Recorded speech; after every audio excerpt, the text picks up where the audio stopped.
With the 53-man roster cut-down date quickly approaching, today we're going to be diving into players that are currently on the bubble for the Arizona Cardinals. Will they make it on the 53-man roster, or will they find themselves no longer in an Arizona Cardinal uniform? Let's get started.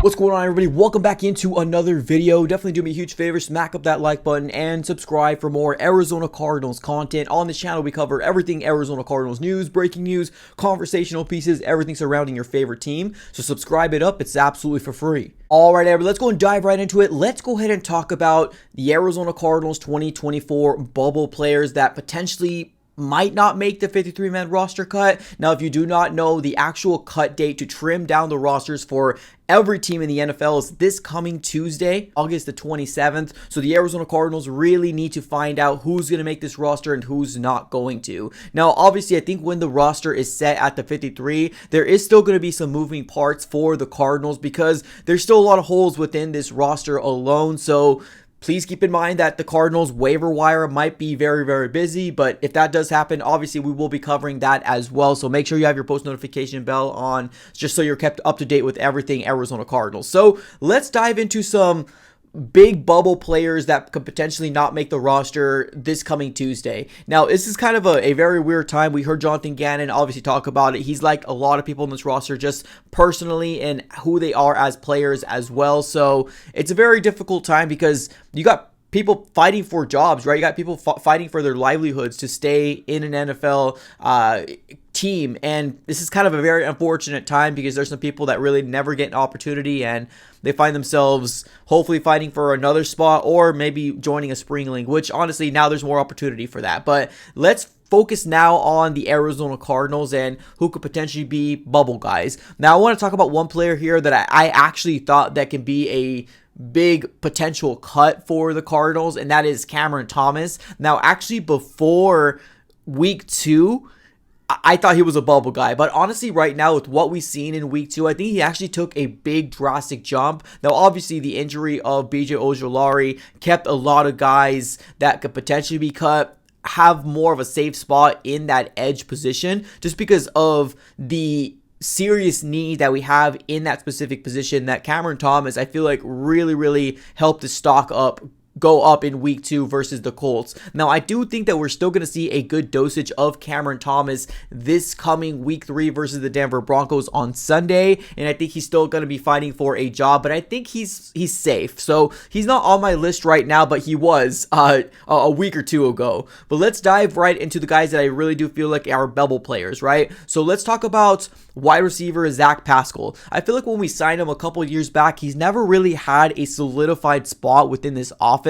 The Arizona Cardinals continue to bring in offensive weapons with Marvin Harrison Jr. Last year, we brought in Michael Wilson, and then Greg Dortch has always been that guy that's been very solid for the Arizona Cardinals, but now finally getting the opportunity. That Zach Pascal almost kind of feels like he's the veteran. He's got the leadership skills in terms of being a veteran in this locker room, but there's just, I don't know, there's really no place to find Zach Pascal. Now, yes, he has played some special teams for the Cardinals, but there's really not been a solidified wide receiving position for him. So right now where the wide receiving core stands is that we have Marvin Harrison Jr., Michael Wilson, Greg Dortch. Now, after them, I could honestly say Chris Moore as well as Zay Jones are going to be over Zach Pascal. Now, I do think that we're living in a world right now that, yes, he can still squeak by if the Cardinals get 6 players or bring in 7 wide receivers to this roster, but I don't know. There's a lot of young talent that I feel like would benefit the Cardinals more to potentially bring in maybe an Xavier Weaver because I'm really high on him. I really do like him as a player.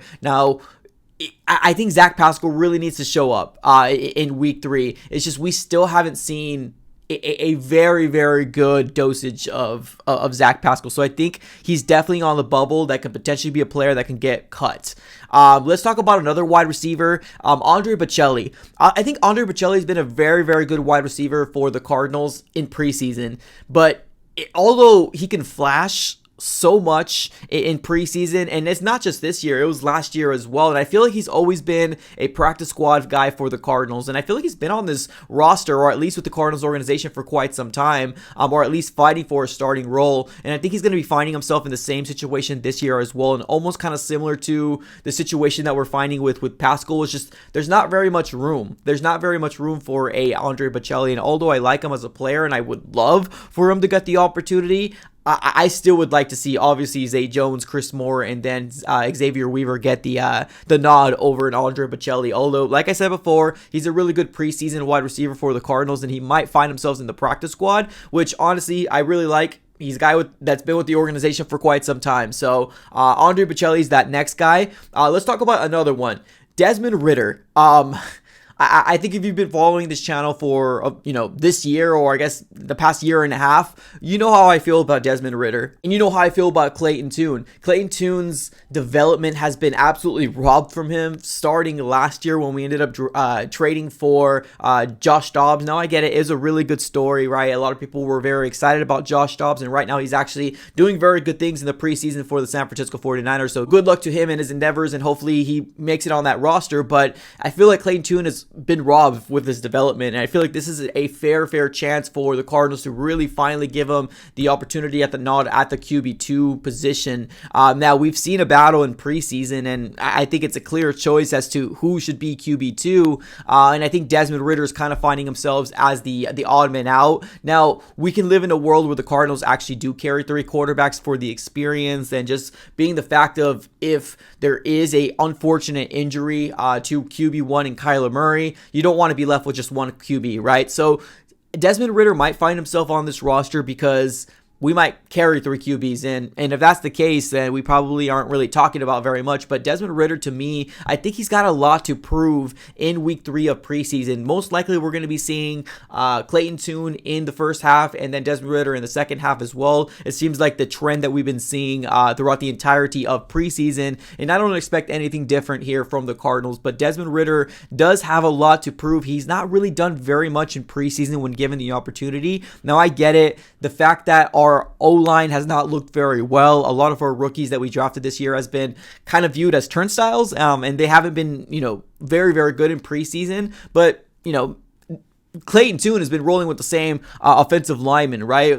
Pick and choose different people here and there, and he's actually still produced better, 2 times better than Desmond Ridder has. So Desmond Ridder, to me, is going to be a bubble guy.